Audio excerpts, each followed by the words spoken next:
Hello கிறிஸ்து இயேசுவுக்குள் மிகவும் அன்பாக அழைக்கப்பட்டுள்ள அன்புக்குரிய சகோதர சகோதரிகளே, முதலாவது உங்கள் யாவருக்கும் நம்முடைய ஆண்டவராக இயேசு கிறிஸ்து அன்பின் நாமத்தினாலே அன்பின் வாழ்த்துக்களை இந்த ஒரு மதிய வேளையிலே கூட தெரிவித்துக் கொண்டு, விசேஷமாக நம்முடைய பிதாவாகிய தேவன் கொடுத்ததான இந்த ஒரு மாபெரும் நாளில் கூட தொடர்ந்து தேவனுடைய வார்த்தைகளை வாஞ்சியோடு கேட்க வந்திருக்கிறதான அனைத்து அன்பு சகோதர சகோதரிகளுக்கும் கூட நம்முடைய தேவனுடைய நாமத்தினாலே மீண்டுமாக அன்பின் வாழ்த்துக்களை தெரிவித்துக் கொண்டு, ஒரு விசேஷமான ஒரு நாளுக்குள்ள நம்ம வந்திருக்கிறோம்.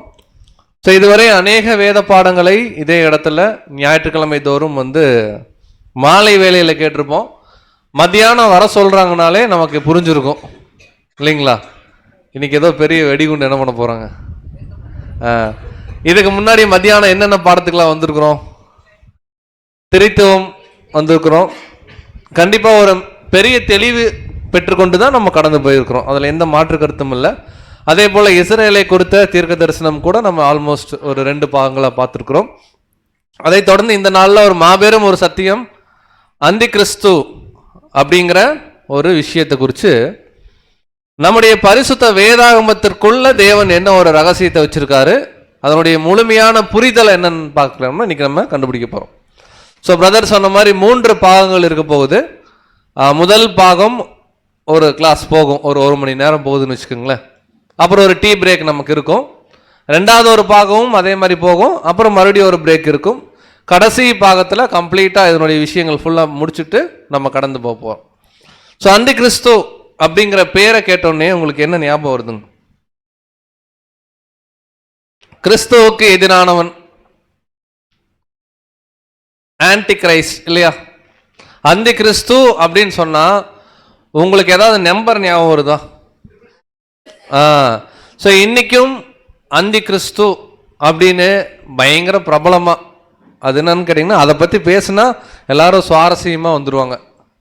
அந்த மாதிரி, அதாவது 666 இன்னைக்கு உலகத்துல தான் பேசிக்கிறாங்க, கிறிஸ்தவர்களும் கூட. 666 தான் அந்தி கிறிஸ்துடைய நம்பர். இதுக்கு பைபிள்ல வசனம் என்ன பண்றாங்க, வெளிப்படுத்த விசேஷத்துல கொடுக்குறாங்க.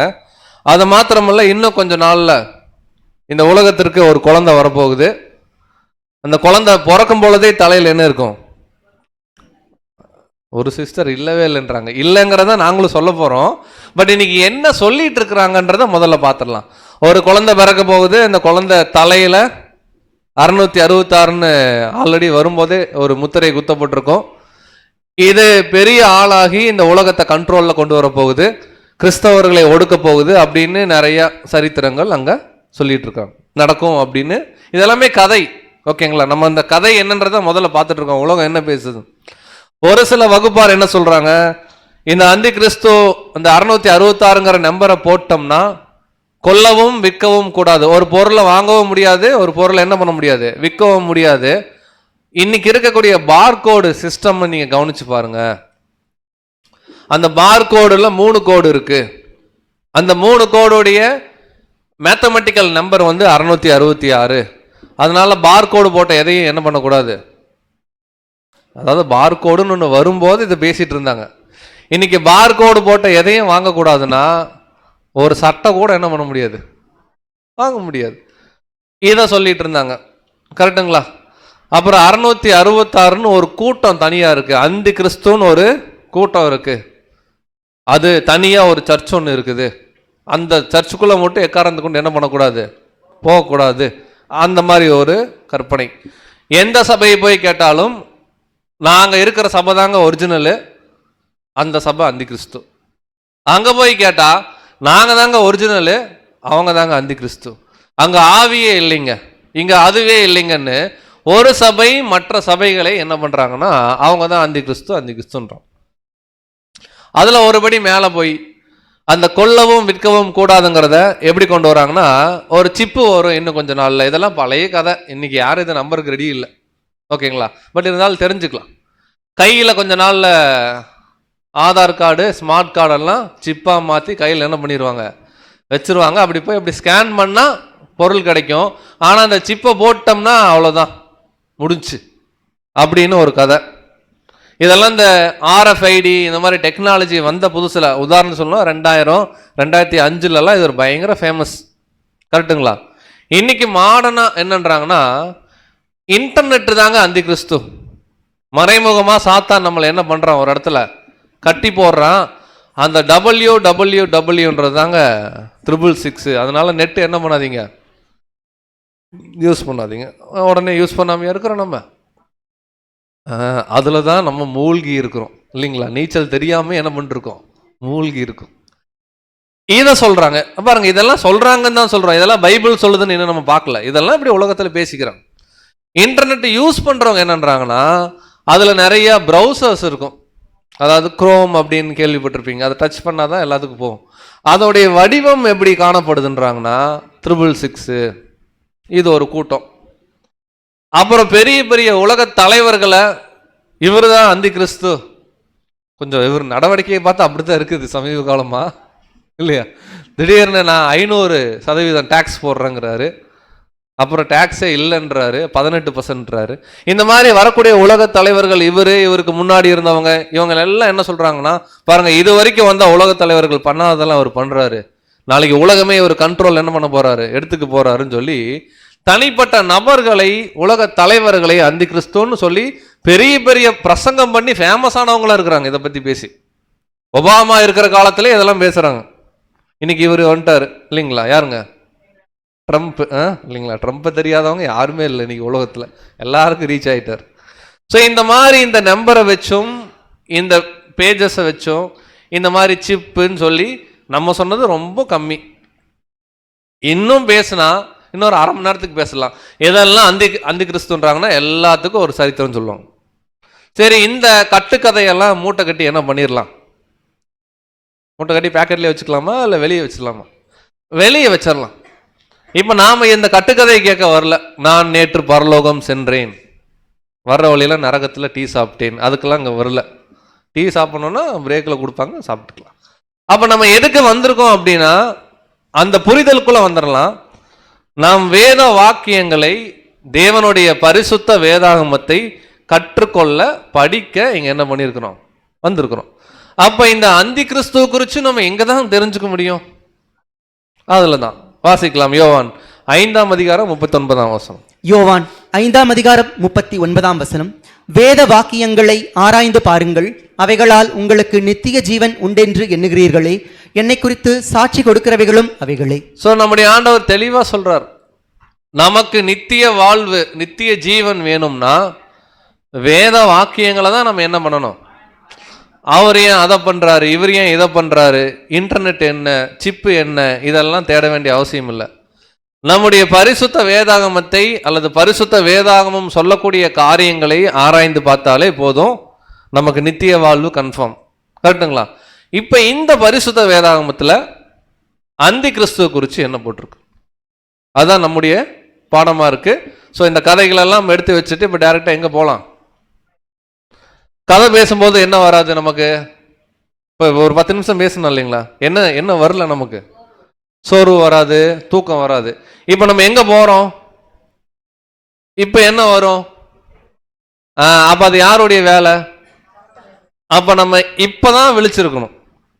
ஏன்னா உலகத்தில் அது சொல்கிறாங்களா, அப்படியா இப்படியானோன்னா அப்படியே கன்னத்தில் கை வச்சிருவோம். அப்படிங்களா, அப்படியா அப்படிம்போம். வாங்க பைபிள் வசனம் படிக்கலானா இப்போ என்ன வராது? இப்போதான் நம்முடைய கவனம், அதுக்கு தான் தேவனுடைய ஆவி, தேவன்டா தான் பெற்றுக்கொண்டிருக்கிறோம். பைபிள் வசனத்தில் நம்முடைய ஆண்டவர் அந்தி கிறிஸ்துவ பற்றி என்ன சொல்லியிருக்கார்? இப்போ முதல்ல அந்தி கிறிஸ்து யாரு என்னன்னு தெரிஞ்சுக்கணும்னா அதுக்கு முன்னாடி ஆண்டவருடைய ராஜ்யத்தை குறித்த ஒரு சின்ன புரிதல் நமக்கு வேணும். இப்போ அதை பற்றி நம்ம கற்றுக்கொள்ளலாம். வாசிக்கலாம். அப்போஸ்தலர் 17:31. அப்போஸ்தலர் 17:31. மேலும் ஒரு நாளை குறித்திருக்கிறார், அதிலே அவர் தாம் நியமித்த மனுஷனை கொண்டு பூலோகத்தை நீதியாய் நியாயந்தீர்ப்பார்.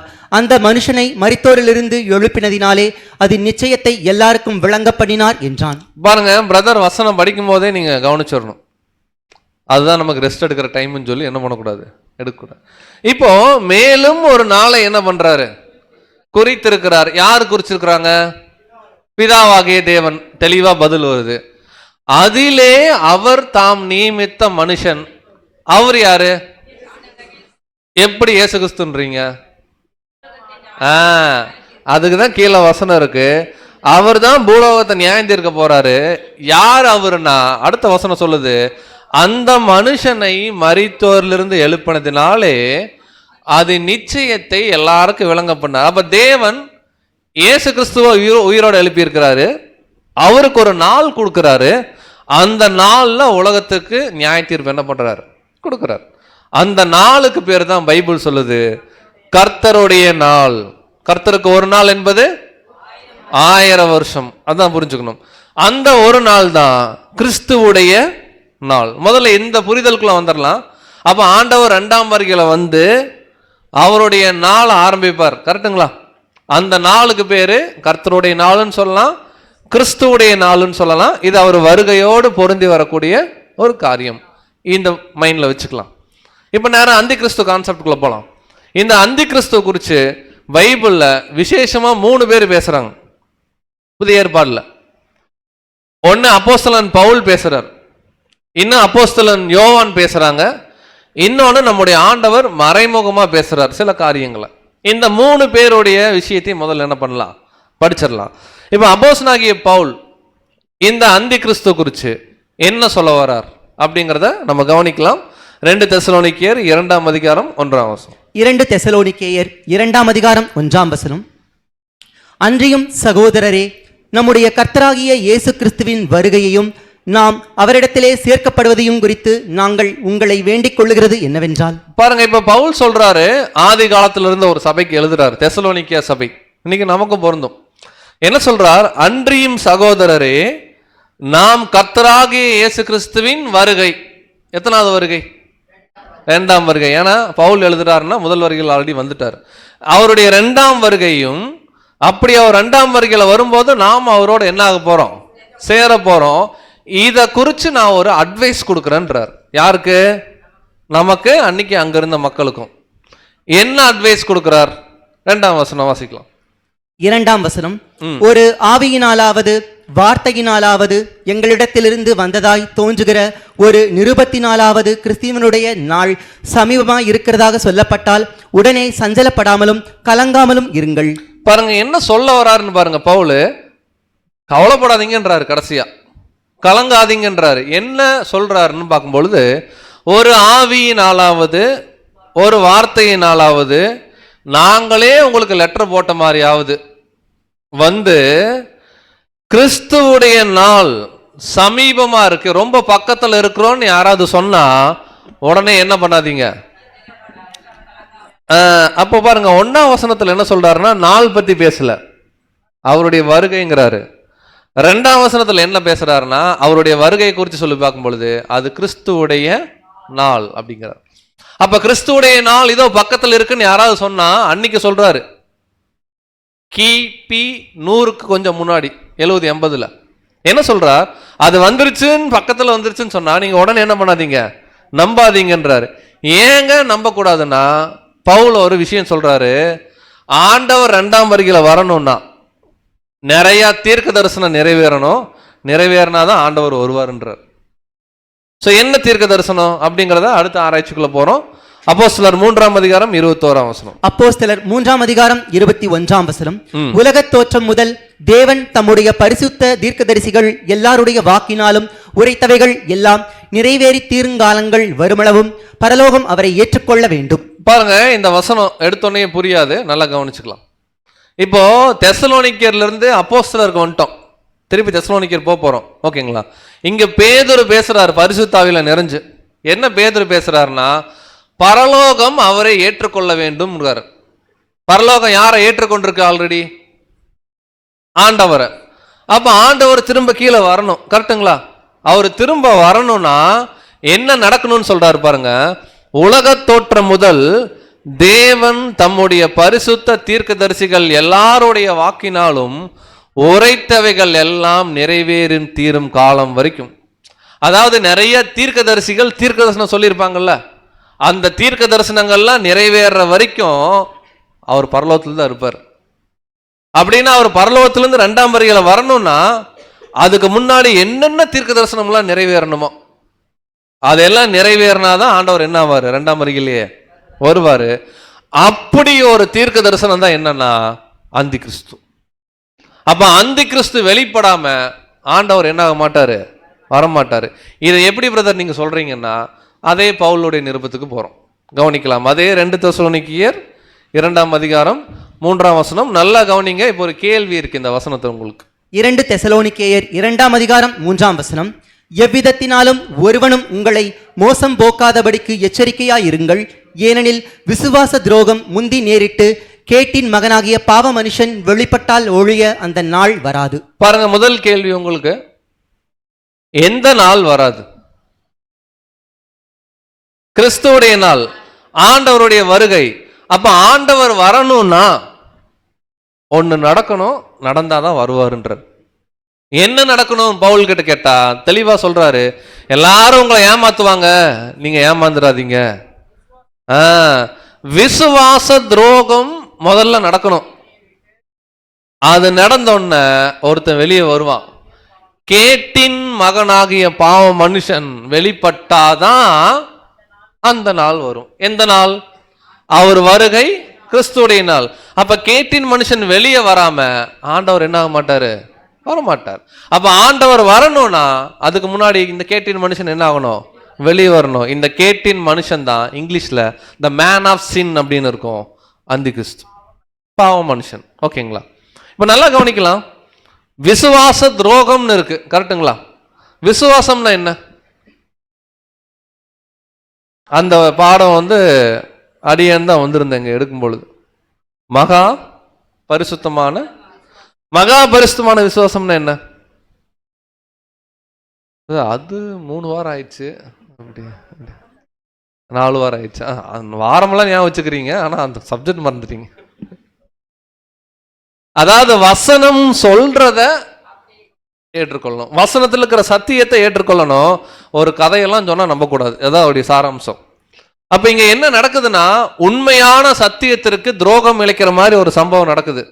அதான் விசுவாச துரோகம். அப்படி துரோகம் நடக்கும்போது பாவ மனுஷன் என்ன ஆகுறான்? அப்ப உண்மையான சத்தியம் புறக்கணிக்கப்படுற ஒரு காலம் வந்துடும். அப்போ பாவ மனுஷன் வெளியே வருவான். அதுக்கப்புறம் தான் ஆண்டவர் என்ன ஆவாரு? வருவார்.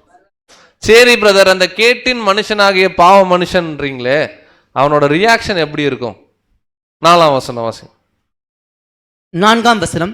அவன் எதிர்த்து நிற்கிறவனாயும் தேவன் எண்ணப்படுவது எதுவோ. நல்லா கவனிங்க. அந்த பாவ மனுஷன், நம்ம சொல்லக்கூடிய அந்தி கிறிஸ்து எப்படி இருப்பானா, அவன் எதிர்த்து நிற்பான். ஏன்னா சாத்தானுடைய ஏஜென்ட் தானே. அவன் எதிர்த்து நிற்கிறவனாயும் தேவன் எண்ணப்படுவது எதுவோ. பாருங்க, தேவன் எனப்படுவது, தேவனுக்கு எவ்வளவு மகிமை கொடுக்கிறோம். தேவன் எனப்படுவது எதுவோ, ஆராதிக்கப்படுவது எதுவோ, அவை எல்லாவற்றிற்கும் மேலாக தன்னை உயர்த்துகிறவனாயும் தேவனுடைய ஆலயத்தில் தேவன் போல உட்கார்ந்து தன்னைத்தான் தேவன் என்று காண்பிக்கிறவனாயும் இருப்பான். பாருங்க, ஒரு கிளியர் எவிடன்ஸ். இந்த அந்தி கிறிஸ்துவை நாம் கண்டுபிடிப்பதற்கு ஒரு கிளியர் எவிடன்ஸ் பவுல் கொடுக்கிறாரு. அவன் எதிர்த்து நிற்பான். தேவன் எனப்படுவது எதுவோ, ஆராதிக்கப்படுவது எதுவோ, இது எல்லாத்துக்கும் மேல தன்னை மேல வைப்பான். ஏன்? தேவனுடைய ஆலயத்துல தன்னை தேவன் மாதிரி என்ன பண்ணிக்குவான்? காமிச்சுக்கோ. அப்படி ஒருத்தன் வெளிப்படுறான், அவனுக்கு தான் பைபிள் பேரு கொடுக்குது கேட்டின் மகன் பாவ மனுஷன். கரெக்டுங்களா? இப்ப பவுல் சொல்றாரு, இந்த மாதிரி ஒரு விஷயம் வருங்காலத்துல நடக்கும்னு முன்னமே உங்களுக்கு நான் சொன்னனே, நீங்க மறந்துட்டீங்களான்னு கேட்கிறார். 5ஆம் வசனம். 5ஆம் வசனம். நான் உங்களிடத்தில் இருந்த போது இவைகளை சொன்னது உங்களுக்கு ஞாபகம் இல்லையா? பாருங்க, தெசலோனிக்கேயர்ல சொல்றார், அந்த சபைக்கு சொல்றார், நான் உங்களோட இருக்கும் பொழுது ஒரு முறை இதை பத்தி நான் பேசியிருக்கேனே, நீங்க மறந்துட்டீங்களா அப்படிங்கிறார். இப்ப நல்லா கவனிச்சுக்கலாம். இப்ப பார்த்த வரைக்கும் நம்ம ஒரு சுருக்கம் பண்றோம். அதாவது ஆண்டவர் 2ஆம் வருகையில வரணும்னா அவருடைய நாள் அது. அந்த நாள்ல ஆண்டவர் வரணும்னா இங்க சில தீர்க்க தரிசனம் நடக்கணும். அதுல முக்கியமான தீர்க்க தரிசனம் பவுலே சொல்றாரு, அந்தி கிறிஸ்து வெளிப்பட்டாதான் ஆண்டவரே வருவார். அந்த விசுவாச துரோகம் தான் அந்தி கிறிஸ்து பண்ண போறான், அவனோட வேலை. இதை பத்தி முன்னாடியே சொன்னேன், நீங்க மறந்துட்டீங்களாங்கிறார். அப்ப பவுல் இதே விஷயத்த இதுக்கு முன்னாடி எங்காவது என்ன இருக்கணும்? பேசி இருக்கணும். பேசும்போது வேற விஷயத்தமா பேசி இருக்கிறார். அது என்னன்னு படிக்கலாம். நேரா இப்ப எங்க வரோம்னா அப்போஸ்தலர் புஸ்தகத்துக்கு வரோம். அப்போஸ்தலர் 20ஆம் அதிகாரம் 29, 30. அப்போஸ்தலர் 20ஆம் அதிகாரம் வசனங்கள் 29 மற்றும் 30. நான் போன பின்பு மந்தையை தப்பவிடாத கொடிதான ஓநாய்கள் உங்களுக்குள்ளே வரும், உங்களிலும் சிலர் எழும்பி சீஷர்களை தங்களிடத்தில் இழுத்துக் கொள்ளும்படி மாறுபாடானவைகளை போதிப்பார்கள் என்று அறிந்திருக்கிறேன். பாருங்க, இங்க கிளியரா சொல்றாரு, பவுல் சொல்றாரு, அந்த பாவம் மனுஷனுக்கு என்ன பேர் கொடுக்கிறாருன்னா, நான் போன பின்பு. அப்படின்னா பவுலுடைய வாழ்க்கையெல்லாம் முடிஞ்ச பிறகு உங்களிலும் சிலர் எழும்பி, எல்லாம் என்ன தெரியுங்களா சொல்லிருக்கிறாங்க, கிறிஸ்தவ மண்டலம்னு ஒரு கூட்டம் இருக்குது. அந்தி கிறிஸ்து வெளியிருந்து என்ன ஆக போறான், திடீர்னு உள்ளுக்குள்ள வந்து நம்மளை எல்லாம் என்ன பண்ண போறான், குடும்பப்படுத்த போறான். இந்த அந்தி கிறிஸ்துக்கு பவுல் கொடுக்குற இன்னொரு பேர் ஓநாய். ஓநாய் வெளியிருந்து வருதா இல்ல உள்ளிருந்து எந்திரிக்குதா? அப்ப அந்தி கிறிஸ்து வெளியிருந்து வரமாட்டான். கரெக்டா இல்லைங்களா? ஒபாமாவையோ ட்ரம்ப்பையோ பார்க்க வேணான்றாரு. உங்களிலும் ஒரு ஆளா நிறைய பேரா? ஒரு இடத்துல ஒரு ஆள் மாதிரி பேசுது. இங்க என்ன பவுல் சொல்றாருன்னா, சிலர் எழும்பி எல்லா சீஷர்களையும் தம் பக்கம் இழுத்துக்கிறதுக்கு மாறுபாடானவைகளை, எதெல்லாம் தப்போ, எதெல்லாம் அவிசுவாசமோ, எதெல்லாம் உண்மை விசுவாசத்துக்கு துரோகம் விளைவிக்குமோ அதை போதிப்பான். சொன்னனே மறந்துட்டீங்களான்ற. அப்ப இங்க கிளியரா பாக்குறோம், பவுல் பேசுற இந்த இடத்துல ஒரு ஆளை பத்தி பேசல. ஓநாய்கள் கொஞ்சம் பேர் என்ன போறாங்க, எழும்ப போறாங்க. அப்படின்னா அந்தி கிறிஸ்து ஒரு ஆளா ஒரு கூட்டமா? ஒரு கூட்டம். கிளியர், ஒரு கூட்டம் தாங்கிறத இன்னும் நம்ம கன்ஃபார்ம் பண்ணலாம். அடுத்து என்ன சொல்றாருன்னா, சிலர்ன்றாரு. கிளியரா பார்த்துட்டோம். அவங்க என்ன பண்ணுவாங்களா, மாறுபாடானவைகளை. அப்ப இந்த அந்தி கிறிஸ்துக்கள் அதிகமாக போதகர்களாக இருப்பதற்கு தான் அதிக வாய்ப்பு இருக்கு. யார் போதிப்பா? இங்க இங்க இங்க உட்கார்ந்து இருக்கிறவங்க போதிக்கிறாங்களா இல்ல போதிக்கிறதுக்கு தனியா ஒரு ஆள் இருக்கானா? யார் போதனை செய்யறாங்களோ அந்த வகுப்பார் தான் ஓநாயா மாறுறதுக்கு அதிக வாய்ப்பு இருக்கு. அந்த ஓநாய் தான் பவுல் சொல்றாரு, கேட்டின் மகனாகிய பாவ மனுஷன் என்ன ஆகணும், வெளிப்பாடு. சரி, அப்படி என்னதாங்க போதிப்பாங்க, என்னதாங்க மாறுபாட போதிப்பாங்க இவங்க அப்படின்னா, பைபிள் எதை சொல்லுதோ அதை பண்ணவே வேணாம்பாங்க. வாசிக்கலாம். 1 தீமோத்தேயு 4 அதிகாரம் முதல் 2 வசனம். 1 தீமோத்தேயு 4 அதிகாரம் வசனங்கள் 1 மற்றும் 2. ஆகிலும் ஆவி வெளிப்படையாய் சொல்லுகிறபடி பிற்காலங்களிலே மனசாட்சியில் சூடுண்ட பொய்யருடைய மாயத்தினாலே சிலர் வஞ்சிக்கிற ஆவிகளுக்கும் பிசாசுகளின் உபதேசங்களுக்கும் செவி கொடுத்து விசுவாசத்தை விட்டு விலகி போவார்கள், விவாகம் பண்ணாதிருக்கவும். பாருங்க, இதை நம்ம மகா பரிசுத்தமான விசுவாசத்துல படிச்சோம். நீங்க இந்த இடத்துல பிற்காலத்தில் ஆவியானவர் வெளிப்படையாய் சொல்லுகிறபடின்னு நீங்க படிச்சுக்கலாம், அப்படிதான் இருக்கும். ஆனா நமக்கு தெரியும் ஆவியானவர்னு 3வது நபர் ஒருத்தர் கிடையாது. கரெக்டா இல்லைங்களா? அப்போ ஆவி வெளிப்படையாய் சொல்லுகிறபடி பிற்காலங்களில் மனசாட்சியில் சூடுண்ட பொய்யருடைய மாயத்தினாலே ஒரு ஆள் இல்ல, சில போதகர்கள். அதான் சிலர் என்ன சொல்லுவாங்களாம், வஞ்சிக்கிற ஆவிகளுக்கும் பிசாசின் உபதேசங்களுக்கு என்ன பண்ணுவாங்க, நல்லா காது கொடுப்பாங்க. சாத்தான் நல்லா பயன்படுத்திக்குவோம், அவங்கள பயன்படுத்திட்டு விசுவாசத்தை விட்டு. இதை தான் பவுல் சொல்றாரு, விசுவாச துரோகம் முந்தி நேரிட்டு. கரெக்டா இல்லைங்களா? எங்க விசுவாசத்தை விட்டு போறாங்க. அதுல ஒரு டாக்டரின் தான், மேரேஜ் பண்ணிக்காதீங்க, ஆனா உங்களுக்கு பேர் என்னது, கரெக்டா இல்லைங்களா? தொடர்ந்து வாசிக்கலாம். அதுல 3-4 வசனம். 2 தீமோத்தேயு 4 அதிகாரம் வசனங்கள் 3 மற்றும் 4. ஏனென்றால் அவர்கள் ஆரோக்கியமான உபதேசத்தை பொறுக்க மனதில்லாமல் செவித்தின உள்ளவர்களாகி தங்கள் சுய இச்சைகளுக்கேற்ற போதகர்களை தங்களுக்கு திரளாக சேர்த்து கொண்டு சத்தியத்துக்கு செவியை விலக்கி கட்டுக்கதைகளுக்கு சாய்ந்து போகும் காலம் வரும். பாருங்க, இந்த ஓநாய்களுடைய வேலை என்னன்றாருன்னா, ஆரோக்கியமான உபதேசத்தை குறித்து பேசினா அவங்களுக்கு என்ன இருக்காது. இன்னும் இப்ப பார்த்தாலும் பைபிள் பத்தி பேசிட்டு இருக்கீங்க, ஒரு ஆசீர்வாதம் இல்லை, ஒண்ணும் இல்லை. வந்து உட்கார்ந்தாலும் என்னதான் பேசணும், உன் பாவங்கள் மன்னிக்கப்படும், நீ ஆசீர்வாதமாய் இருப்பாய், நீ நினைச்சது கட்டாயம் நடக்கும், நீ நம்பு அப்படின்னம்னா அப்பதானே சந்தோஷமா இருக்கும். பாடுகள்ன்றாங்க, ஆக்சுவலா இதுதான் பெரிய வஞ்சனை. என்ன வஞ்சனைனா, ஆரோக்கியமான உபதேசத்துக்கு பொறுக்க என்ன இல்லை, மனசு இல்ல, செவி தின உள்ளவர்களாகனா நல்ல காதுக்கு குளிர்ற மாதிரி இருக்கணும் பேசினா. சொல்றாரு, தங்கள் சுய இச்சைகளுக்கேற்ற போதகர்களை, அதான் சொன்னாரு, மாறுபாட போதிப்பாங்கன்னு சேர்த்து கொண்டு சத்தியத்திற்கு செவியை விலக்கி கட்டுக்கதைகளுக்கு. அப்ப கிளியரா இங்க சொல்றாரு கட்டுக்கதை. ஏதோ ஒரு கட்டுக்கதை உதாரணம் சொல்லுங்க. பைபிள்ல இல்லாம என்ன சொன்னாலும் அது பேர் என்னதான்? கட்டுக்கதை தான். அதான் உதாரணம் சொன்னேன் இல்லைங்களா?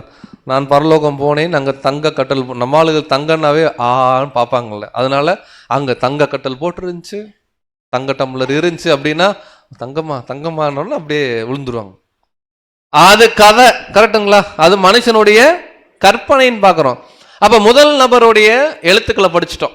பைபிள்ல பவுல் இந்த அந்தி கிறிஸ்து பத்தி என்ன சொல்லியிருக்காருன்னா, கேட்டின் மகன் பேசுறாரு, ஆண்டவர் வரணும்னா விசுவாசத்துக்கு துரோகம் நடக்கணும்னு பேசுறாரு. இதை பத்தி முன்னாடியே சொன்ன உங்களுக்கு தெரியலையான்றாரு.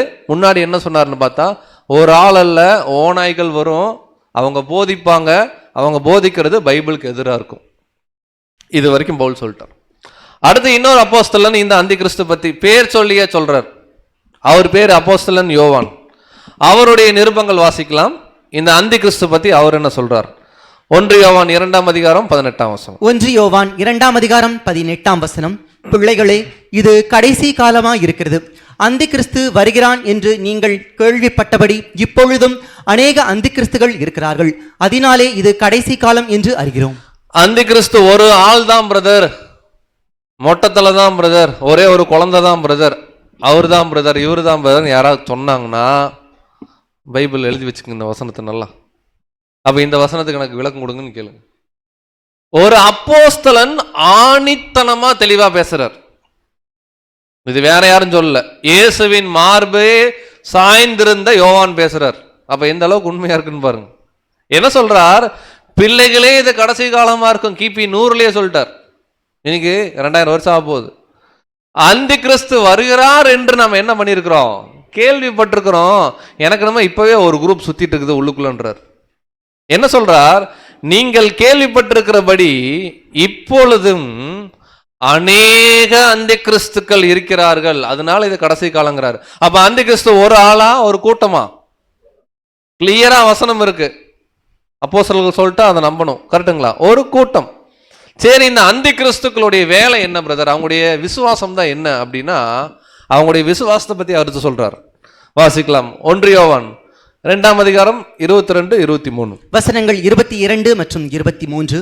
இயேசுவை கிறிஸ்து அல்ல என்று மறுதலிக்கிறவனே அல்லாமல் வேறே யார் பொய்யன்? பிதாவையும் குமாரனையும் மறுதலிக்கிறவனே அந்தி கிறிஸ்து. குமாரனை மறுதலிக்கிறவன் பிதாவை உடையவன் அல்ல, குமாரனை அறிக்கையிடுகிறவன் பிதாவையும் உடையவனாக இருக்கிறான். இப்போ ஒரு லைன்ல பதில் சொல்லுங்க. பதில் இந்த ஸ்லைட்ல தான் இருக்கு. யார் அந்தி கிறிஸ்து?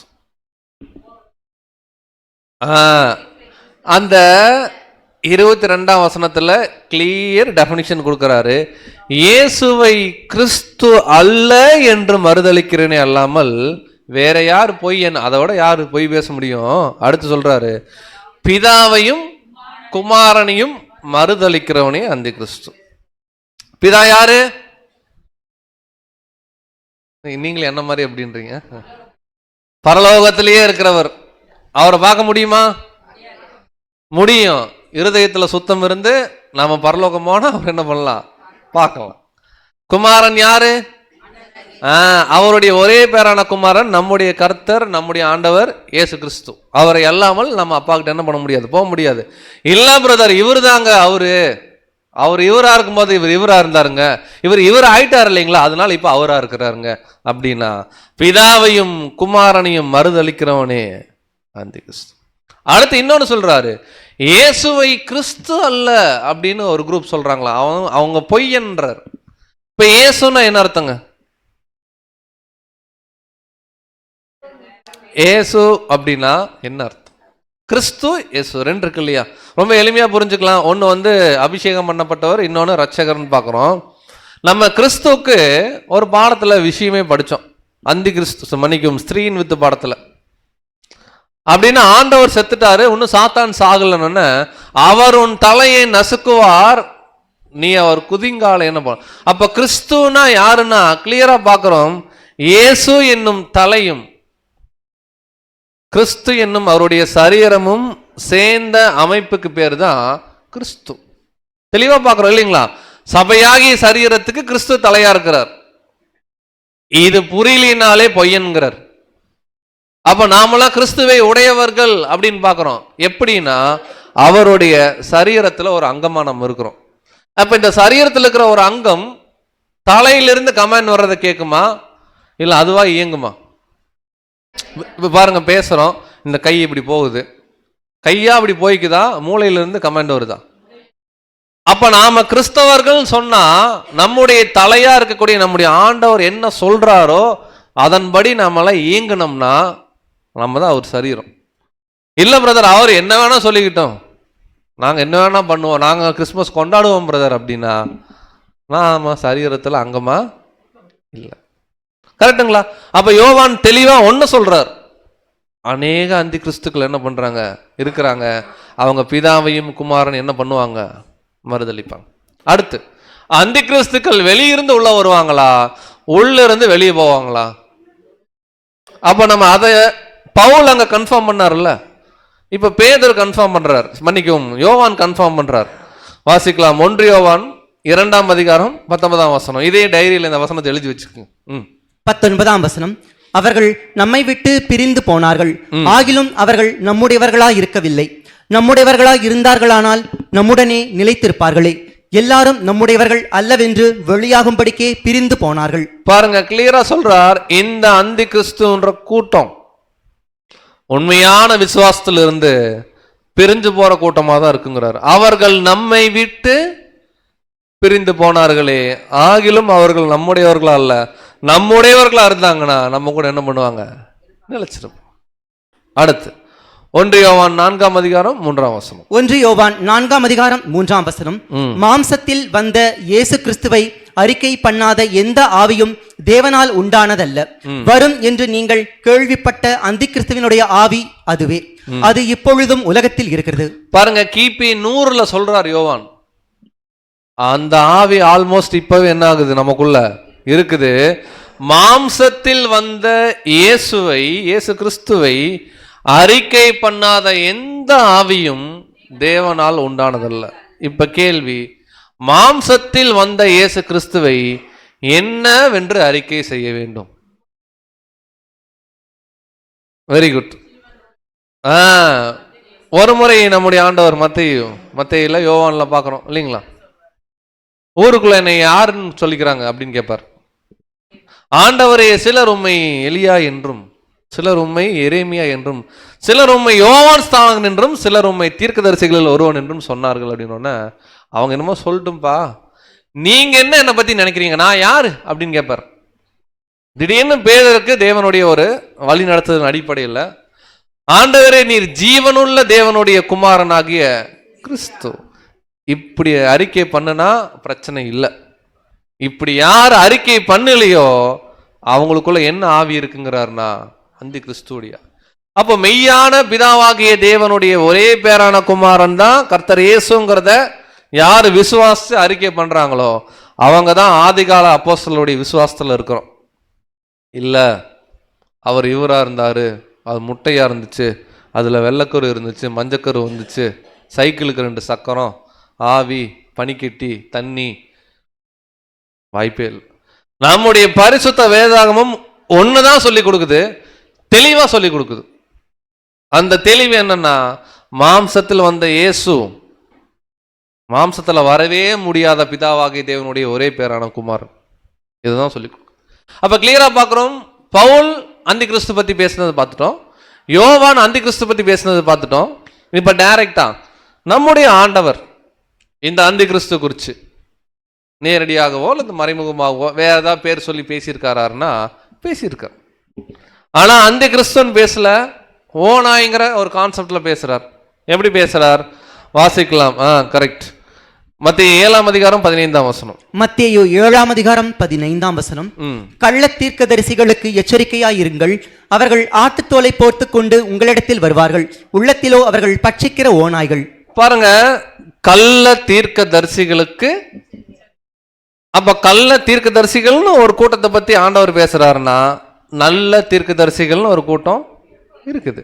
அப்ப இந்த கள்ள தீர்க்கதரிசிகளுக்கு எச்சரிக்கையா இருங்க, அவர்கள் ஆட்டுத்தோலை போர்த்துக்கிட்டு வருவாங்க, உள்ளம் எப்படி இருக்குமா? அப்போ இந்த அந்தி கிறிஸ்துங்கிற ஓநாய்களை தோற்றத்தை வச்சு கண்டுபிடிக்க முடியுமா? தோற்றம் ஒரே மாதிரி இருக்கும், ஆனா அவங்களுடைய ஹார்ட், அவங்களுடைய செயல்பாடுகளை வச்சு கிளியரா கண்டுபிடிக்கலாம். அவருடைய கனிகளினாலே அவர்கள் அறிவீர்கள், அந்தி கிறிஸ்துவம். கரெக்டுங்களா? அப்ப கிளியரா நம்முடைய ஆண்டவரும் மறைமுகமா பேசுறாரு, இந்த கள்ள தீர்க்கதரிசிகளை ஒரு கூட்டமா பேசுறாருன்னு பார்க்கிறோம். அப்ப தெளிவா பார்க்கிறோம், அந்தி கிறிஸ்துங்கிற பேர்லயே அர்த்தம் இருக்கு. ஏஎன்டிஐ, ஆன்டி அப்படின்னு என்னன்னா ரெண்டு வகையான அர்த்தம் கொடுக்கலாம். ஒன்னு எதிரா, ஓகேங்களா, ப்ரொட்டஸ்ட் பண்றாங்கன்னு வச்சுக்கோங்களேன், அதாவது போராடுறாங்க, போராளிகள், ப்ரொட்டஸ்ட் அப்படின்றோம். ஆன்டி ப்ரொட்டஸ்ட்னா போராட இல்லைன்னு பார்க்குறோம், ஓகேங்களா.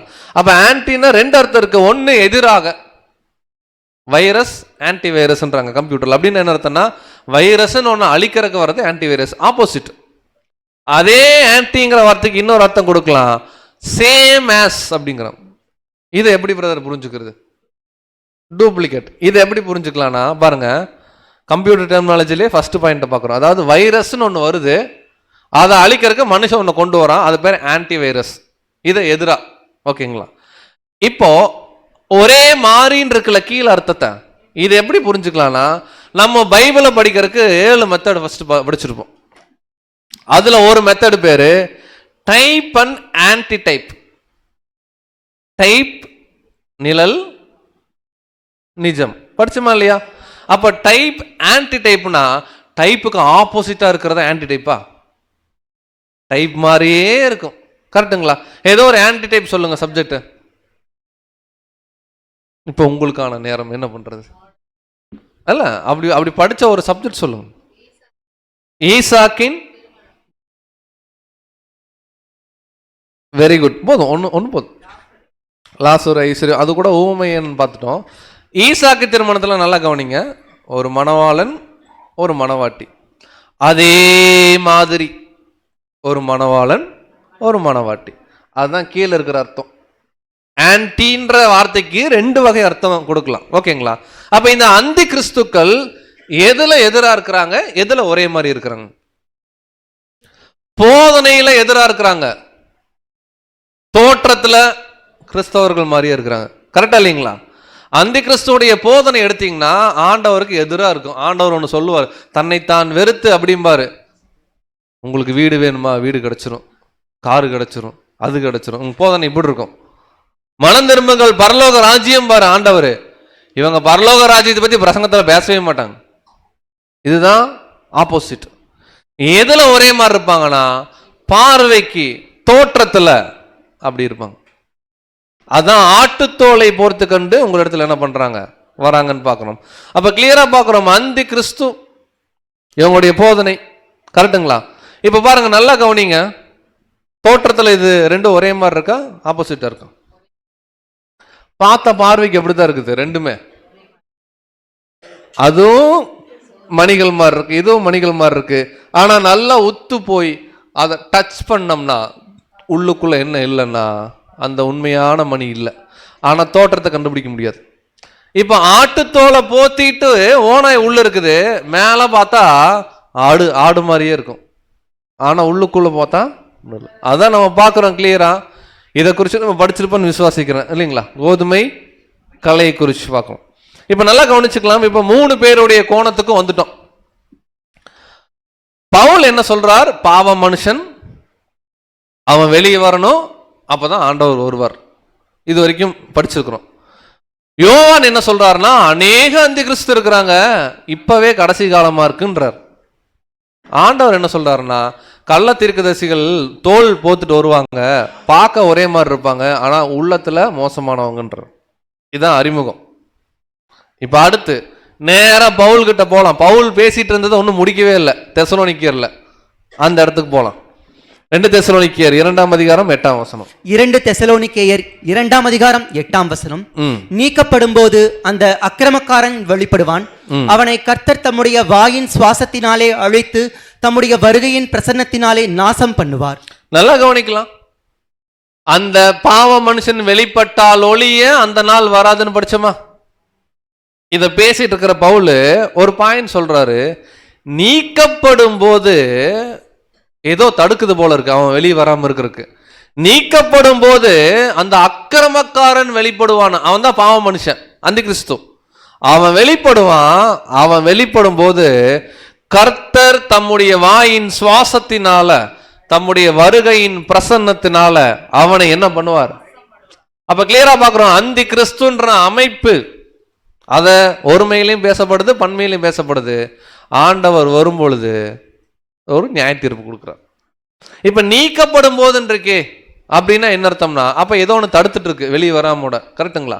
இப்ப நேரம் இதே அதிகாரத்துல முந்தின 2 வசனத்துக்குள்ள போறோம். 6ஆம் வசனம் 7ஆம் வசனம். வசனங்கள் 6 மற்றும் 7. அவன் தன் காலத்திலே வெளிப்படும்படிக்கு இப்பொழுது அவனை தடை செய்கிறது இன்னதென்றும் அறிந்திருக்கிறீர்களே. பாருங்க, பவுல் சொல்றாரு அந்தி கிறிஸ்து வெளிப்படணும், ஆனா இப்ப அவனை வெளியே வர விடாம என்னமோ என்ன ஆயிட்டு இருக்குது, தடை பண்ணிட்டு இருக்குது. அக்கிரமத்தின் ரகசியம் இப்பொழுதே கிரியை செய்கிறது, ஆனாலும் தடை செய்கிறவன் நடுவிலிருந்து நீக்கப்படும் முன்னே அது வெளிப்படாது. பாருங்க, அவன் உள்ளுக்குள்ள இருக்கிறாங்கிறனால, அந்த கூட்டம் உள்ளுக்குள்ள இருக்குன்றனால வேலை செய்யாம இருக்குதா? உள்ளுக்குள்ளேயே ரகசியமா என்ன பண்ணிட்டு இருக்குது, கிரியை செய்யுது. இதைத்தான் யோவான் சொன்னாரு, பிள்ளைகளே இது கடைசி காலமா இருக்கு, அநேக அந்தி கிறிஸ்துக்கள் வருவாங்கன்னு கேள்விப்பட்டிருக்கிறோம், இப்பவே என்ன ஆயிட்டாங்க, உள்ளுக்குள்ள டார்ச்சர் பண்ணிட்டு இருக்கிறாங்க அப்படிங்கிறார் யோவான். இங்க பவுல் என்ன சொல்றாருன்னா, அவங்க வெளிப்படணும், வெளிப்படாம ஏதோ ஒன்று தடை செய்யுது. தடை செய்கிறவன் நீக்கப்படும் போது அது என்னன்னு கேட்டீங்கன்னா வெளில வரும். ஆனா வெளியே வராமே 1வது நூற்றாண்டிலேயே ரகசியமா என்ன பண்ணிட்டு இருக்குது, கிரியை செஞ்சுட்டு. இப்ப கேள்வி என்னன்னா, அப்ப அந்தி கிறிஸ்து வெளிப்படாம இருக்கிறதுக்கு ஆதி காலத்துல ஏதோ ஒரு தடை அங்க காணப்பட்டிருக்கு. ஓகேங்களா? இப்ப நேரம் நம்ம எங்க போலாம்னா, இந்த அந்தி கிறிஸ்து அப்படின்னு சொல்லக்கூடிய இந்த கூட்டம் அல்லது ஒரு நபர் இல்ல ஒரு கூட்டம் பார்த்துட்டோம். வெளிப்படுற விஷயத்தை குறித்து நம்முடைய பைபிள்ல வேற ஏதாவது ரெஃபரன்ஸ் இருக்குதான்னு என்ன பண்ண போறோம், பார்க்க போறோம். பவுல், யோவான், ஆண்டவர் 3 பேர் பேசினதை பார்த்துட்டோம். இப்ப நேரா இந்த அந்தி கிறிஸ்து எந்த காலத்துல வெளிப்படுவான் அப்படின்னு என்ன பண்ணலாம், இப்போ கண்டுபிடிக்கலாம். ஒருவேளை நாம் வாழ்ற காலத்துல வெளிப்படுவானா, இல்லை வெளிப்பட்டானா, வெளிப்பட போறானான்னு என்ன பண்ணலாம், தெரிஞ்சுக்க முயற்சி பண்ணலாம். இவர் எங்கேயாவது பார்த்துருக்கீங்களா? நிழல் தான் தெரியுது, முகத்தை காமிங்கன்றீங்களா? சரி, முகத்தை காமிச்சிடுறேன். என்ன பாடம் எல்லாம் சொல்றீங்க, பாடம் தலைப்பு தான் கேட்டேன் நான். 5ஆம் உலக பேரரசு ஞாபகம் இருக்கா? பசும்பொன் எந்த ராஜ்யம்? பாபிலோன். ஓகே. வெள்ளி, மார்பும் புயங்களும் வெள்ளி எந்த ராஜ்யம்? ஓகே, ஏதோ ஒரு அந்நிய பாஷை பேசுறாங்க, சரி பரவாயில்ல. Medo Persia. Very good, very good. நல்ல முயற்சியை பாராட்டுறோம் கண்டிப்பா, ஏன்னா ஞாபகம் வச்சுக்கிறதே கஷ்டம். ஓகேங்க. அடுத்து இடுப்பும் தொடையும் வெண்கலம் கிரேக்கம், கால் இரும்பு, ஆமா ரோமர்கள் அப்படின்னு வச்சுக்கலாம். பாதம் பாதி இரும்பு பாதி களிமண். ஐக்கிய நாடுகள் சபை. யதார்த்தமா சொல்லணும்னா நாம் இருக்கிற காலம், அது ரெண்டுமே கிட்டத்தட்ட ஒரே அர்த்தம் தான். இப்ப கேள்வி என்னன்னா, இந்த 4 ராஜ்யங்களை 4 மிருகங்களாக தானியேல் பார்க்கிறார். இந்த சிலை பார்த்தது நேபுகாத்நேச்சர், இந்த மிருகத்தை பார்த்தது தானியேல். இது 2 வச்சுதான் விளக்கம் கொடுக்கிறார். கரெக்டுங்களா? ஸோ 4 விலங்கு வந்துச்சா? இதை ஒவ்வொன்றையும் ஒரு முறை ரீகால் பண்ணிட்டு, இதுல எந்த காலத்துல அந்தி கிறிஸ்து வெளிப்பட போறான் அல்லது வருவான்றது என்ன பண்ண போறோம்னா கண்டுபிடிக்க போறோம். ஒரு முறை அந்த பாடத்தையும் நம்ம என்ன பண்ணிக்கலாம், இப்போ ரீகால் பண்ணிக்கலாம். தானியேல் 7ஆம் அதிகாரம் 4ஆம் வசனம் வாசிக்கலாம்.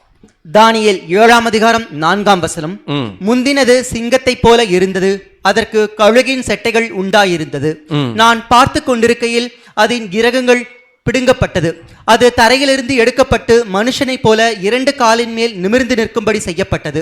மனுஷ இருதயம் அதற்கு கொடுக்கப்பட்டது. பாருங்க, முந்தினது நம்ம சிங்கம்னு புரிஞ்சுப்போம், ஆனா வசனத்துல அப்படி இல்லை. சிங்கத்தை போல. சிங்கம் எப்படின்னா ரொம்ப பவர்ஃபுல் அனிமல், அதுக்கு கழுகுடைய சட்டை கொடுத்துடணுமா? ஆக்சுவலா ஆகாயத்துல பார்க்கிற பறவைகளுக்கு ராஜா எதுன்னு கேட்டீங்கன்னா கழுகு, அந்த பருந்து வகைகள். கரெக்டுங்களா?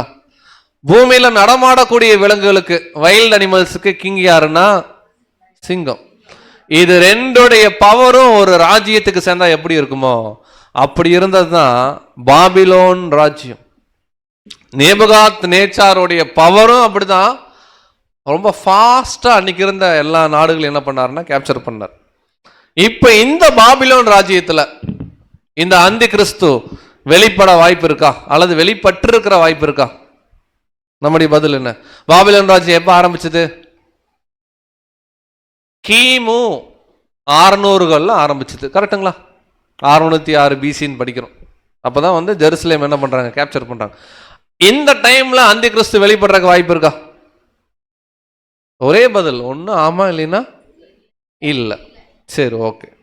ஏன் இதை நம்ம பார்க்கறோம்னா ஒரு முக்கியமான தீர்க்க தரிசன வசனம் இந்த அதிகாரத்தில் இருக்கு. அதை கரெக்டாக படிக்கணும்னா கோர்வையாக போனாதான் புரியும். அடுத்து ரெண்டாவது ஒரு ராஜ்யம், நீங்க சொன்ன மாதிரி மேதோ பெர்ஷியன் கவர்மெண்ட் பத்தி வாசிக்கலாம். தானியேல் 7ஆம் அதிகாரம் 5ஆம் வசனம். 5ஆம் வசனம். பின்பு கரடிக்கு ஒப்பாகிய வேறே 2ஆம் மிருகத்தை கண்டேன். அது ஒரு பக்கமாய் சாய்ந்து நின்று தன் வாயின் பற்களுக்குள்ளே 3 விலா எலும்புகளை கவ்விக்கொண்டிருந்தது. எழும்பி வெகு மாம்சம் தின்னென்று அதற்கு சொல்லப்பட்டது. பாருங்க, இந்த ராஜ்யம் எது? மேதோ பெர்ஷியா. இந்த பாடம் மோஸ்ட்லி எடுக்கும்போது ஞாயிற்றுக்கிழமையா தான் இருக்கும். இந்த வசனம் படிச்சாலே நமக்கு ஒன்று ஞாபகம் வந்துடும். என்னன்னு சொல்லுங்க? எலும்பு. பார்த்தீங்களா? ஒரே ஆவி இல்லைங்களா? இன்னைக்கு எத்தனை எலும்பு கடிச்சோன்னு தெரியல மத்தியானம். இல்லை, சாப்பிடவே இல்லை பிரதர்ன்றீங்க. சரி, உங்களுக்கு ஒரு நற்செய்தி சொல்றேன். நைட்டு வெஜ்ஜு தான். ஸோ இப்போ என்ன பாயிண்ட் இங்க கவனிக்கிறோம்னா, ரெண்டாவது மிருகம் கரடி கிடையாது, கரடி மாதிரி ஒரு சைடா சாஞ்சிருக்கு. ஏன்னா அந்த ரெண்டு கவர்மெண்ட்ல ஒரு கவர்மெண்ட் கொஞ்சம் பவர்ஃபுல், மேதியர்கள், அவங்களுடைய ஆர்மி அந்த மாதிரி. பெர்ஷியலோட மேதியருடைய ஆர்மி பவர்ஃபுல். ஓகேங்களா? இங்க 3 விலா எலும்புகள்னா இந்த கவர்மெண்ட் எழுந்திருக்கும் போதே முதல்ல அது பாபிலோன் கவர்மெண்ட்டே அடிச்சிருச்சு. லிபியா, ஈஜிப்ட்னு அந்த நியர்பை கவர்மெண்ட் எல்லாம் கொலாப்ஸ் பண்ணிட்டு தான் பெரிய கிங்டமா வந்துச்சு. சரி, இந்த கவர்மெண்ட்லயாவது அந்தி கிறிஸ்து வெளிப்பட்டிருக்கிறதுக்கு வாய்ப்பு இருக்கா அப்படின்னு கேட்டா இல்ல. ஏன்னா வசனம் அங்க இல்ல வெளிப்பட்ட மாதிரி. அடுத்த மூணாவதா ஒரு சூப்பர் கவர்மெண்ட் இல்லைங்களா? வாசிக்கலாம். தானியேல் 7ஆம் அதிகாரம் 6ஆம் வசனம். 6ஆம் வசனம். அதன் பின்பு சிவிங்கியை போல இருக்கிற வேறொரு மிருகத்தை கண்டேன். அதன் முதுகின் மேல் பட்சியின் செட்டைகள் 4 இருந்தது. அந்த மிருகத்துக்கு 4 தலைகளும் உண்டாயிருந்தது. அதற்கு ஆளுகை அளிக்கப்பட்டது. சோ இது எது? கிரேக். Very good. அலெக்சாண்டர் கேள்விப்பட்டிருக்கிறோம். பாருங்க, தேவன் சரித்திரம் நடக்கிறதுக்கு முன்னாடியே ப்ராஃபஸி எழுதுறார். பாபிலோன் கவர்மெண்ட்ல இருக்கும் போதே தானியேலுக்கு தேவன் சொல்றாரு, 3வது ராஜ்யம் அலெக்சாண்டர்னு ஒருத்தர் வருவார்ப்பா, அவருக்கு 4 படைத்தளபதி வருவாங்கப்பா, உலகம் எங்கும் அவங்க கிங்டம் குயிக்கா என்ன ஆகும். இப்ப யோசிச்சு பாருங்க, சிவிங்கின்றது சிறுத்தை, கரெக்டுங்களா? பாபிலோன் ராஜா இருக்கும்போது தேவன் காமிக்கிற விஷன். இன்னும் கிரேக்க சாம்ராஜ்யம் வரவே கிடையாது. அதுக்கப்புறம் 2வது சாம்ராஜ்யத்துக்கு அப்புறம் தான் வருது. 4 சிறுத்தை ஓடுனா எப்படி இருக்கும்? 4 திசையில எவ்வளவு ஃபாஸ்டா ஓடும்? ரொம்ப குயிக்காகும். அந்த சிறுத்தைக்கு இறகு இருந்துச்சுன்னா, அதனாலதான் அலெக்சாண்டருடைய கிங்டம் நீங்க எடுத்து படிச்சு பாருங்க, ரொம்ப சின்ன வயசுல ஷார்ட் டைம்ல அன்னைக்கு இருந்த உலகம் சொல்றது அந்த யூரோப்ல சில ஏரியாவை தான் குயிக்கா கேப்சர் பண்ணார். அதுக்கு ஹெல்ப் யாருன்னா 4 படைத்தளபதி. யாருங்க அவங்க? அதெல்லாம் படிச்சனால. ஒருத்தர் கசாண்டர், ஒருத்தர் டாலமி, ஒருத்தர் செலூக்கஸ், ஒருத்தர் லிசிமேக்கஸ். பட் இந்த அலெக்சாண்டர் மரணத்துக்கு அப்புறம் இந்த 4 பேர் கிங்டம்குள்ள வந்தாலும் 4 ஏரியாவை பிரிச்சுக்கிட்டாங்க. அதுல 2 பேர் உடனே டிசால்வ் ஆயிட்டாங்க. 2 பேர் மட்டும் தான் இருந்தாங்க அந்த கிங்டம் ரூல் பண்ண ஃபர்தரா. அதாவது செலூக்கஸ் அப்படிங்கிறவரு நார்த் சைடு, அதாவது நம்ம மேப்ல சொல்றதா இருந்தா இஸ்ரேல்ல இருந்து மேல ரஷ்யா பக்கம் போகுது பாருங்க, அந்த நார்தன் சைடு எடுத்துக்கிட்டாரு. டாலமின்றவங்க சதர்ன் பார்ட்டி, ஈஜிப்ட். இந்த 2 கிங்டம் தான் ரொம்ப நாளா இருந்து சண்டைகள்லாம் போச்சு. இதுல வந்து தானியேல் 11ஆம் அதிகாரத்துல இவங்களை பத்தி டீட்டெயிலா இருக்கும். சரி, இந்த கிங்டம்லயாவது அந்தி கிறிஸ்து எழும்பியிருப்பானா அப்படின்னு கேட்டா இல்ல. சரி, அடுத்து ஒன்னே ஒண்ணுதான் இருக்கு இல்லையா? 4வது ஒரு மிருகம் வருது. வாசிக்கலாம். தானியேல் 7ஆம் அதிகாரம் 7ஆம் வசனம். 7ஆம் வசனம். அதற்கு பின்பு ராத்தரிசனங்களில் 4ஆம் மிருகத்தை கண்டேன். அது கெடியும் பயங்கரமும் மகா பலத்ததுமாய் இருந்தது. அதற்கு பெரிய இரும்பு பற்கள் இருந்தது. அது நொறுக்கி பட்சித்து மீதியானதை தன் கால்களால் மிதித்து போட்டது. அது தனக்கு முன்னிருந்த எல்லா மிருகங்களை பார்க்கிலும் வேற்றுருவமாய் இருந்தது. அதற்கு வாசிங்க வாசிங்க. அதற்கு 10 கொம்புகள் இருந்தது. சரி, இது என்ன மிருகம்? பேர் இல்லை, ஆனா இந்த மிருகத்துக்கு பேர் இருக்கு. இந்த ஃபர்ஸ்ட் பார்ட் முடிச்சு செகண்ட் பார்ட் வரும்போது கண்டுபிடிச்சிருவோம். இந்த மிருகத்துக்கு பேர் இருக்கு, ஆனா தானியேலுக்கு தேவன் ரிவீல் பண்ணல, நமக்கு ரிவீல் பண்ண போறார். அதாவது அது பார்க்க நம்ம பாஷையில சொல்றேன், யாரு தவிர கொஞ்சம் டெரரா இருந்திருக்கு, அதான் பயங்கரம் அப்படின்னு இருக்கு. ஓகேங்களா? சரி, இந்த மிருகம் எப்படி இருக்கு அப்படின்னா, பல்லு எப்படி இருக்கான்? சாதாரண இந்த பற்களை வச்சே நம்ம என்ன பண்றோம்? நொறுக்கிறோம். இரும்பு பற்கள் அப்படியேதான் மிச்சமாச்சுன்னா காலில் போட்டு என்ன பண்ணுதான்? மிதிக்கு. அப்படின்னா இந்த மிருகத்துக்கிட்ட ஒரு ஆள் மாட்டினா, நம்ம பாஷையில் சொல்றாதான் கைமா தான், கம்ப்ளீட்டா என்ன ஆயிடுவாங்க. அது ஒன்றும் தவறான வார்த்தை இல்லை, இல்லை எனக்கு தெரியல அந்த வார்த்தை அர்த்தம்னா, அரைச்சிரும் அப்படி வச்சுக்குங்க.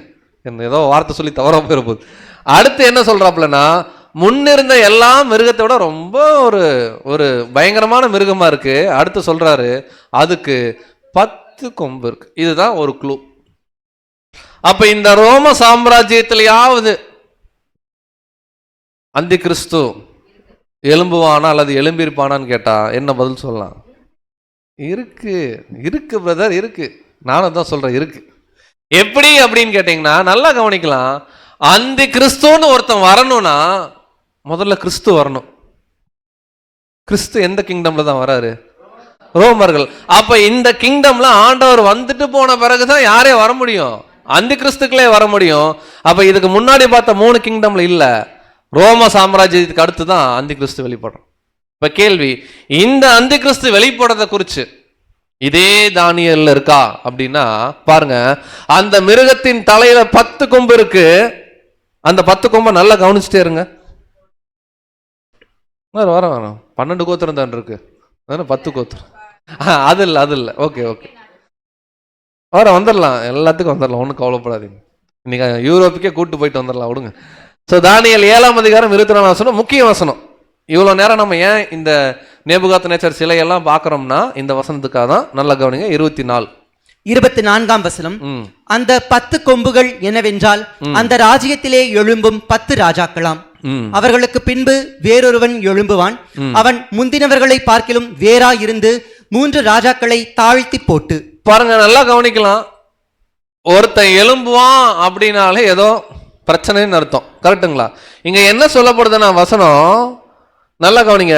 அந்த 10 கொம்புகளும் அந்த கிங்டம்ல இருக்கக்கூடிய 10 கிங் ஆர் கிங்டம், ஓகேங்களா, ராஜ்யம், ராஜாங்கள்.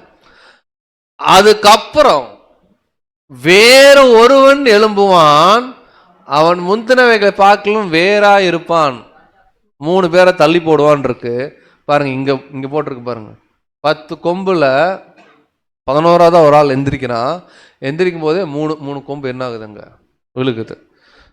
மனுஷ கண் இருக்கு, வாய் இருக்கு. அப்ப வாய் இருந்தா என்ன வேணா பேசுவாப்புல போல இருக்கு. என்னன்னு பார்த்துடலாம். அப்ப இந்த 10 கொம்பு என்ன? நீங்க தான் சொன்னீங்க, நம்ம பார்த்துட்டோம். இந்த பாடம் முன்னாடி படிக்கும் போதே பார்க்கிறோம்.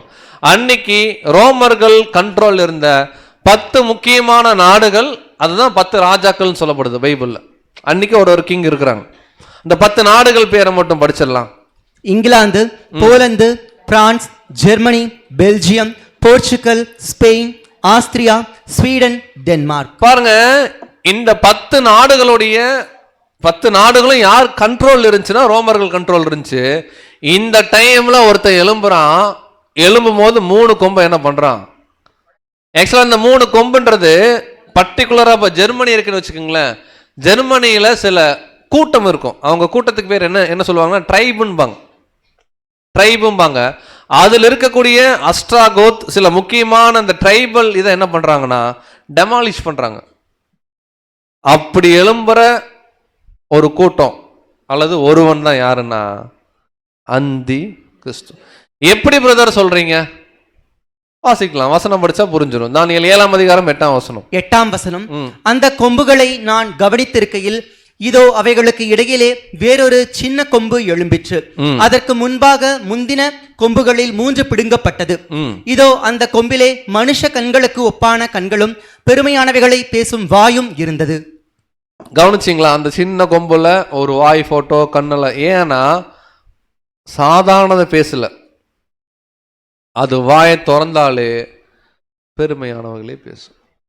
பெருமையுடைய உச்சம் யாருன்னா அந்தி கிறிஸ்துக்கள். பெருமையுடைய உச்சம் யாருன்னா அந்தி கிறிஸ்துக்கள். அடுத்து சொல்றாரு, அந்த கொம்பு மனுஷ கொம்புக்கு ஒப்பான ஒரு கண்ணு இருக்கு.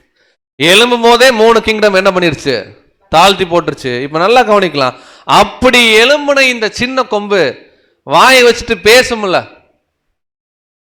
என்ன பேசியிருக்கும்? மனம் திரும்புங்கள், பரலோக ராஜ்யம் சமீபத்திற்கு பேசியிருக்குமா? அந்தி கிறிஸ்து எலும்புனா என்ன பேசுவான்னு பவுல் சொன்னார் தெசலோனிக்கேர்ல. உன்னதமானவருக்கு எதிராக பேசி என்ன பண்ணுவான்? படிச்சோம் இல்லைங்களா? தேவனுடைய ஆலயத்துல தேவனை போல உட்காருவான்னு படிச்சோம் இல்லைங்களா? அதே கான்செப்டை தானியேல் 7ஆம் அதிகாரம், இது 8ஆம் வசனம் படிக்கிறோம். இதே அதிகாரத்துல 25ஆம் வசனம் வாசி. 25ஆம் வசனம், உன்னதமானவருக்கு விரோதமான வார்த்தைகளை பேசி உன்னதமானவருடைய பரிசுத்தவான்களை ஒடுக்கி காலங்களையும் பிரமாணங்களையும் மாற்ற நினைப்பான். அவர்கள் ஒரு காலமும் காலங்களும் அரை காலமும் செல்லும் மட்டும் அவன் கையில் ஒப்புக் கொடுக்கப்படுவார்கள். நல்லா கவனிங்க. கிறிஸ்துக்கு அப்புறம் அந்தி கிறிஸ்துக்கள் வெளிப்படுறாப்புல, இந்த அந்தி கிறிஸ்துக்களுடைய வேலை என்னன்னா, உன்னதமானவருக்கு விரோதமாக பேசி தேவன் என்ன சொல்றாரோ ஆப்போசிட்டா பேசுறது. விவாகம் பண்ணுங்க, அது கனம் உள்ளது. பவுல் சொல்றார், விவாகம் பண்றது பண்ணாத ஒவ்வொருத்தருடைய சுயாதீனம். இவங்க சொல்லுவாங்க, நோ, மேரேஜே பண்ணிக்க கூடாது. ஆனா பேரு என்ன, ஃபாதர் என்ன பண்ணிக்கங்க வச்சுக்கங்க. கிளியரா சொல்றார். உன்னதமானவர் அவருடைய திட்டம், அதுக்கு விரோதமா பேசுறது. உன்னதமானவருடைய பரிசுத்தவான்கள், தேவனுடைய பிள்ளைகள் இருக்காங்களா, அவங்களதான் பரிசுத்தவான்கள் சொல்லப்படுது. அவங்கள ஒடுக்கிறது. அடுத்த பாகத்துல பார்ப்போம், ரொம்ப கொடுமைப்படுத்தி இருக்கிறாங்க. ஒடுக்கி காலங்களையும் பிரமாணங்களையும் மாற்ற நினைப்பானே. என்ன மாத்தினான் முதல் கொண்டு பார்க்கலாம். அப்படி உன்னதமானவருடைய புனிதர்கள் இருக்காங்களா, தேவனுடைய பிள்ளைகள், அவங்கள எவ்வளோ காலம் டார்ச்சர் பண்ணுவான் அப்படின்னு இருக்குன்னா, ஒரு காலம், காலங்கள், அரை காலம். ஒரு காலம்னா 1 வருஷம், காலங்கள்னா 2 வருஷம், அரை காலம்னா 6 மாசம், 3.5 வருஷம். அதாவது நாள் கணக்கில் போட்டீங்கன்னா, அதாவது இந்த இடத்துல டைரக்டா எடுத்துக்கிட்டீங்கன்னா 3.5 வருஷம். ஓகேங்களா? இப்போ இதே வசனத்தை பொது மொழிபெயர்ப்பு தமிழ் பைபிள், இன்னொரு தமிழ் பைபிள் இருக்கு இல்லையா, பொது மொழிபெயர்ப்பு திருவிவிலியம், அதில் நம்ம படிக்கலாம். ஏன்னா அதில் டைரக்டாவே போட்டாங்க. வாசிக்கலாம். தானியேல் 7ஆம் அதிகாரம் 25ஆம் வசனம், திருவிவிலியம்.